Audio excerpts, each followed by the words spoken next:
parler, nous accueillons Patricia Hassoun, fondatrice de l'association Dor Hadash. Bonsoir Patricia, comment allez-vous? Bonsoir Raphaël. Bien, merci. Heureux de vous recevoir sur ce plateau. Alors, Dor Hadash, votre mouvement célèbre ses 5 ans. Est-ce que vous pouvez présenter Dor Hadash en quelques mots à nos téléspectateurs? Oui, alors donc l'association Dor Hadash a été créée juste un petit peu avant le Covid, mais nous nous sommes adaptés pendant ces 5 années. L'objectif initial était de permettre à toutes les personnes qui souhaitaient monter en Israël d'avoir l'opportunité de pouvoir le faire, quelle que soit leur situation personnelle. Parce que très souvent, l'Aliyah a été vécue comme un rêve, mais un rêve inaccessible. Et nous voyons des personnes seules, des familles monoparentales, des couples, des familles avec ou sans enfants, et même parfois et souvent avec peu de moyens, qui pensent que l'Aliyah n'est pas pour eux. Et nous avons pensé qu'il était temps de changer cette réalité.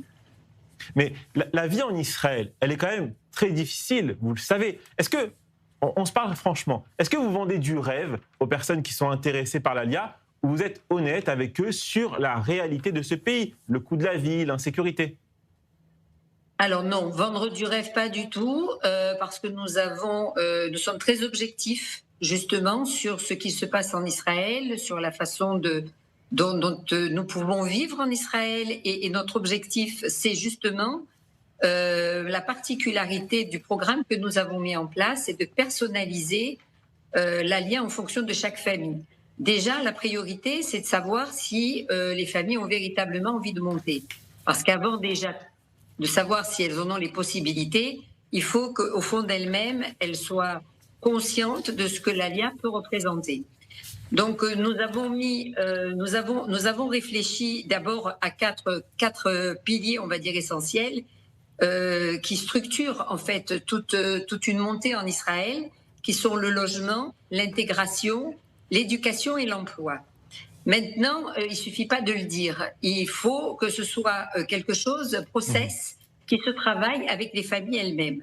D'où le fait d'avoir décidé, depuis la France, d'organiser leur préparation. Donc non, on ne vend pas du rêve. Si on se rend compte avec les familles qu'elles ne peuvent pas monter, ben, elles ne montent pas.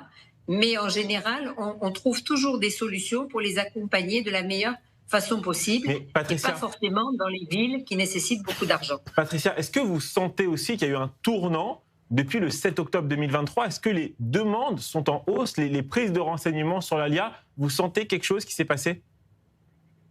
Alors les demandes maintenant, oui, ça se précipite. On va dire que après le 7 octobre, il y a eu un phénomène qui a fait que les Juifs de France et d'Europe ont réalisé qu'ils étaient Juifs.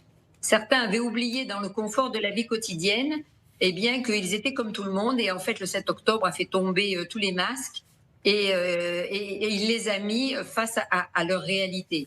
Donc oui, on a eu beaucoup plus de personnes d'abord qui choquaient dès le salon du mois de novembre qui a suivi le 7 octobre 2023, sont venus nous voir vraiment en masse. On a reçu plus de 3500 personnes à Paris, donc c'était énorme, mais c'était aussi très émouvant, parce que ces personnes-là ont compris qu'à un moment donné, il ne fallait jamais oublier son identité.